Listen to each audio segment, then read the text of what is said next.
to another dose of Teflon on Titanium. I am your host, Scotty G, back at it again. And today we're going to talk about attachment theory, one of my favorite topics to cover when it comes to coaching. I was introduced to this subject a few years ago by accident. Early on in my coaching, I was used to focusing on things that have always worked for me in relationships: connection time, slow dancing, closeness, being fun, being romantic, style and fitness, just being a better overall lover. But after a while, I noticed a huge hole in my coaching. And this is when I first started, but a good while into it, 6 months, maybe even a year, I recognized there was an issue with my approach with certain people. I didn't realize a subset of people existed where most of that's not going to work at all. For instance, and for example, when I described a few things to promote more connection, better sexiness, just trying to communicate better, some dudes would just laugh at me and say, "That's not gonna work with my wife/girlfriend slash girlfriend at all." And I was a little confused with that because I didn't really have that experience in my life, dating and in marriage. I just had trouble relating to that scenario, because I didn't understand it, and I didn't know how to pivot from that until I had a huge epiphany when I listened to a podcast by a friend of mine. Her name is Dr. Psychbomb. The title of the podcast is called, quote, the Martyr and the Ice Queen, unquote. Very, very, very good piece of work. Huge epiphany for me, just hit me square in the face with some of the differences in relationships that I've never experienced for a reason, and I'll get to that. But if you want to check it out, Dr. Psych Mom, she's got podcasts everywhere. The Martyr and the Ice Queen, that's the name of the podcast. Huge light bulb moment for me. Avoiding attachment.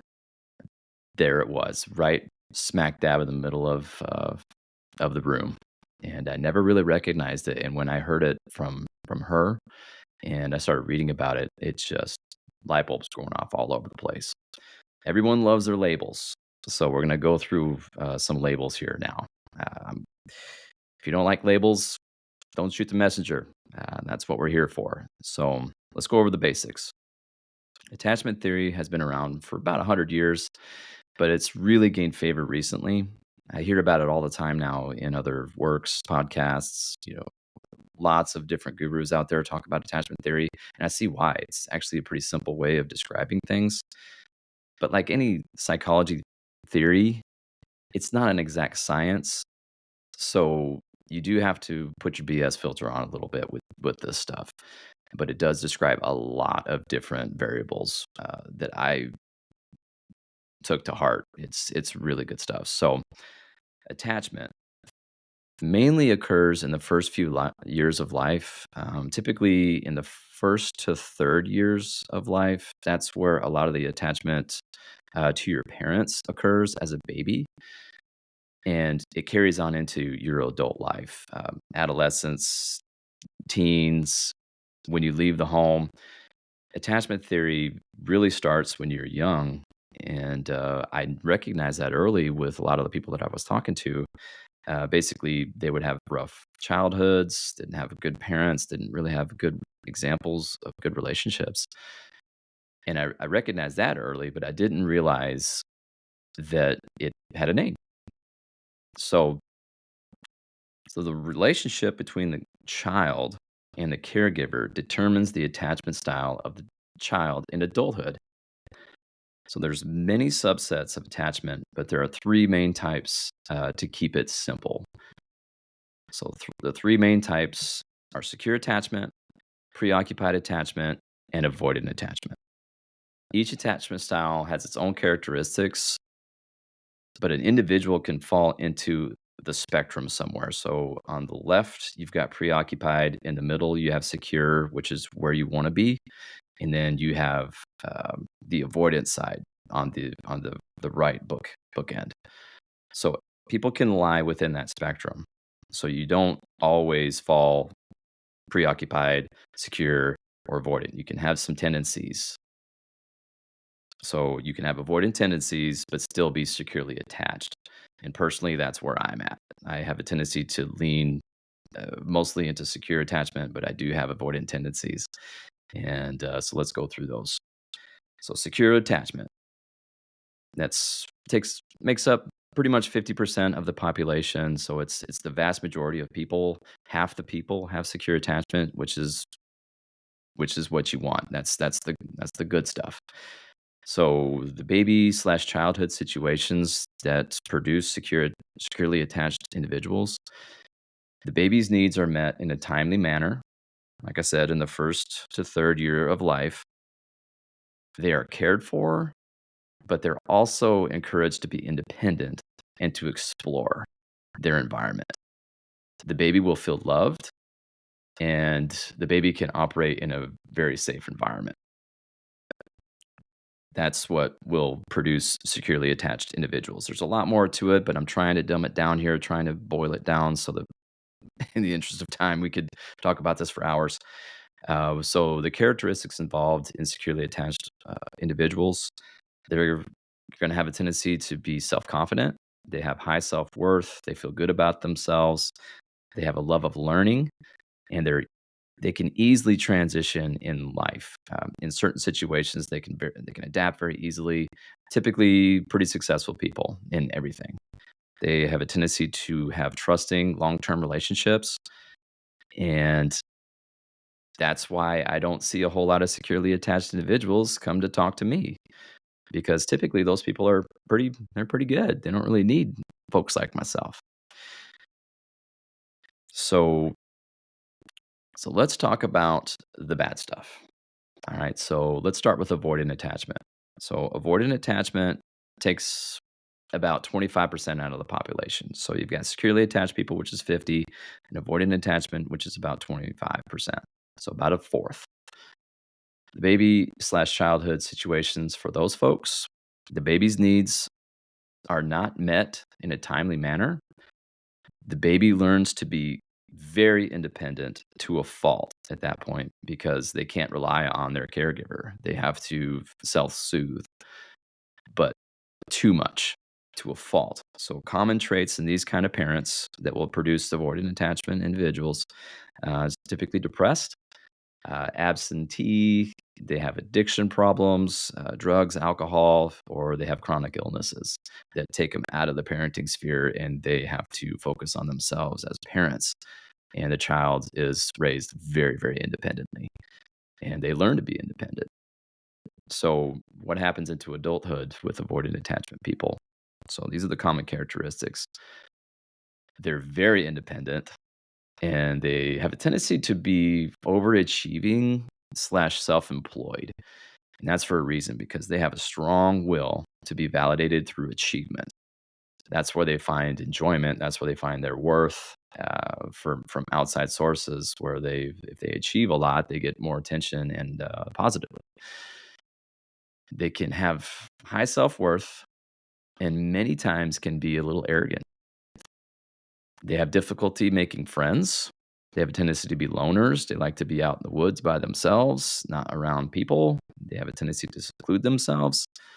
They have inability to share feelings, thoughts, or emotions. Emotions are very strange to these folks. They don't really understand romance. They don't understand warm, fuzzy feelings. These folks are a little bit more cold. They have a tendency to be not intimate, not romantic, and they have difficulty in long-term relationships, obviously because of that. Their breakups have little effect because they move on quickly. Failure to support their partners in stressful times, death in the family, they're going to have a tendency to not really understand that their person needs some time and some loving because they're super independent and they don't understand why that person needs that kind of thing because they don't need it. So in turn, they treat their partner like that, which obviously is going to cause problems. So in men, we call that guy an emotionally unavailable dude. That's what we're going to call those kind of people. With women, they have a tendency to act like ice queens. So the Martyr and the Ice Queen podcast, just like I talked about, the ice queen, perfect, perfect description. An extreme example of avoidant attachment can be a narcissist, somebody that's super into themselves and is arrogant. That's 25% of the population. So let's talk about the last 25% of the population, preoccupied attachment. Preoccupied. So baby slash childhood situations that will produce a preoccupied person. So the baby's needs are met at times, and also they aren't met in a timely manner either. So it's all over the place. So at one point they'll have their needs met, and in other times they're not met at all. So they're confused on what's going on around them as a baby. They don't understand, and obviously they're never really sure if their needs are going to be met or not. So the baby learns to be a people pleaser to get their needs met. That's where that comes from. So they're not sure exactly what's going on in their environment. So they have a tendency to attach to their parent so that they can feel better and their needs will be met. So example. So if mommy's happy, she'll love me and take care of me. So they're going to be very, very preoccupied with that role. They're going to have a high need for constant reassurance to feel comfortable. Mommy did I did do this right. Mommy, look at me. Mommy, watch me ride my bike. All of those things to an extreme. A lot of kids will do that anyway, but this is to the extreme. They always need that reassurance to function. So, the common characteristics in adulthood for preoccupied individuals, they're people pleasers, just talked about that. They're extremely anxious, they're suspicious, they have suspicious behavior of anyone, especially strangers. They're attention seeking, but it's never enough due to the feeling of getting let down from their past. They have high emotional needs, very, very, very needy people. And the extreme example of this would be a borderline personality disorder. Um, so that's extreme. So let's talk about the relationship interactions that develop from these problems. So a secure attachment person is attracted to a securely attached individual. Those are the people that are well adapted. They have high self worth. They're going to be attracted to people that are similar to that. So securely attachment people, they're going to see avoidance and they're going to see preoccupied people from a mile away, and they're going to steer clear. So they have a tendency to securely attached people have a tendency to be attracted to the securely attached people. Preoccupied people have a tendency to be attracted to avoidance. And there's a reason why that is. So avoidant partners remind the preoccupied person of their parents. Remember about the people pleasing aspect. It goes on into adulthood, especially into their romantic relationships. So they're going to feel a subconscious need to fix or save the avoidant. That is a very, very common characteristic of couples, and especially men that I talk to in coaching. Perhaps they may be the most common person that I talk to in coaching just because the preoccupied people are the people that will pick up the self-help books, they'll look up the podcasts, they're they're going to the internet, they're googling all kinds of things um, to be to try to fix the relationship because they're desperate. They need the relationship to function. That's a preoccupied dude in a nutshell. It goes for women too, actually, but a lot of guys that come to me are preoccupied attachment. I've seen it in women too. Obviously, preoccupied tendencies actually are probably more common in women, but they have the same characteristics. So the preoccupied partners give an avoidant person attention they didn't get as a child. They try to fix. So, say for instance, of a preoccupied dude wants to try to save their mom, and they try to do that through their relationships. Obviously, that's not going to work. You're going to be very clingy, very needy, and women have a tendency to not like that very much, obviously. So, and sometimes your attachment style can change based on life events. So the death of a close person, like a father, can send a securely attached person into a preoccupied fit. That can happen. So, what can you do if you find yourself having a few epiphanies listening to this? You can reparent yourself if you have insecure attachment, but it takes work. It takes hard work, it takes time. You have to commit to change and you will eventually see change, but it has to be consistent, it has to be over time, and honestly, you need help doing that. Therapy can help, but I'm not a therapist. I'm here to be your mirror to help you see things for yourself, but ultimately, you're gonna be the one that's gonna have to do the work. I can show you what a healthy relationship looks like and what it should how it should function, but ultimately, it's up to you to take the ball and run with it. Like I said, therapy can help. I'm not a therapist, but it's going to take time. It's very, very important for you to understand that. It's hard work to do this, but it's worth it.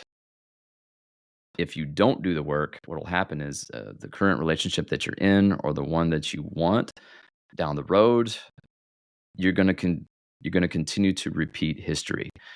So if you don't do the work, you're going to basically you're going to marry somebody that's broken, honestly. That relationship will fail and you will go back into the dating market. You will repeat the same mistakes and essentially you'll marry the same person. I've seen that so many times when I coach guys.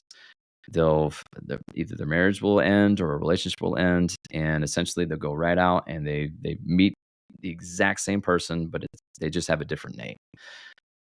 You got to do the work, You- but the first thing you got to do is recognize you have a problem. So recognize your patterns if you're struggling. You need to know what's broken before you can fix it, obviously. So if you have children yourself, if you're a parent, try to avoid the mistakes that your parents made if you've got issues. You have to recognize what's going on. To do that, obviously, maybe it's too late. Maybe you think that, but that's not the truth. It's never too late. There's always room for improvement, in my opinion. So that's why I'm here. And I want to help you get what you want. I want I want you to have what I have, is what I always tell my people. Am I perfect? No. I make mistakes, obviously, but as long as you learn from your mistakes, you can go forward and you can have forward momentum. It takes time. It takes a lot of hard work. So that's why I'm here. That's why I'm here. So check us out at marriagesanddead.com and most social platforms with the same name. We have a private Facebook group of the same name. That's also a great place to directly interact with me as well. And see y'all next time. Thanks for listening. For more info, go to marriagesanddead.com for my bio, articles, links to like and subscribe to my socials, and how to get in contact with me. Please like, share, subscribe, and hit the follow button on this podcast for new episodes a few times a week. Be desirable.